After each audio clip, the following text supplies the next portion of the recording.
Hi, I'm Benji Hardy with the Arkansas Times. It's Tuesday, March 24th, and it's once again time for me to complain about the legislature. I want to check in about 3 items that I mentioned yesterday that came up for a vote since then. 2 of them were shot down, 1 of them passed. The one that passed is Clark Tucker's bill that would provide paid maternity leave to employees of the state for up to 6 weeks at up to $500 a week. That passed the Public Health Committee this morning. It's a very good piece of legislation, so it goes to the full House floor and hopefully it will be voted through there. Another bill that Tucker has sponsored to regulate electioneering communications in campaign seasons failed yesterday in state agencies. Tucker said that he'll be back on Wednesday with an amended version of the bill. Meanwhile, in House Public Health this morning, a bill by Representative Josh Miller failed. That bill would have required the state to clear its 3,000 person waiting list for developmental disability waivers. There are, as I said, 3,000 families that have been waiting, some for as long as 8 years, to receive those waivers. And Miller's bill would have cleared the list, most likely by paving the way for a program called the Community First Choice Option.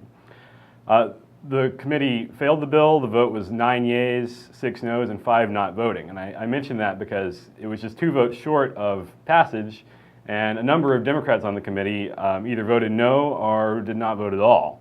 I'm not entirely sure why, but let me say clearly that a conservative Republican was forwarding this bill, was sponsoring this bill that would extend health benefits to one of the neediest populations in the state. And for whatever reason, it just seems to not be able to get past the legislative hurdles necessary for its implementation. The room was packed with families that have been urging the legislature to pass that bill, but once again, they were disappointed. Another worthy piece of legislation that failed today, Representative Warwick Sabin's bill, the Working Families Opportunity Act, which would have given tax relief to around 279,000 Arkansans who qualify already for the federal Earned Income Tax Credit. As you might recall, the legislature passed tax cuts this session that extended a tax benefit to most Arkansans, but it left people out who make less than $21,000 a year. And even for people making in the $20,000 to $30,000 range, the tax benefit to the cuts that have passed is very small, around $3 per family on average. Well, Representative Sabin's bill would have given a significant credit to low-income working families. A family with a couple of kids making between $20,000 and $30,000 would have probably gotten around $300 tax credit from the state. But the House Committee on Revenue and Taxation said no. They preferred tax credits for the wealthier end of the spectrum, and that bill was shot down.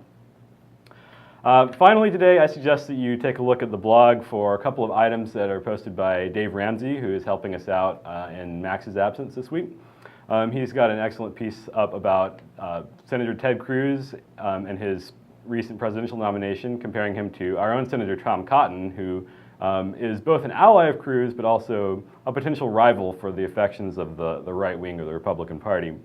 And Dave's also written a fair amount about the private option, which is a topic that he knows better than just about anybody in the state. So I suggest you check both of those items out. Thanks again, and we'll be back tomorrow with more news.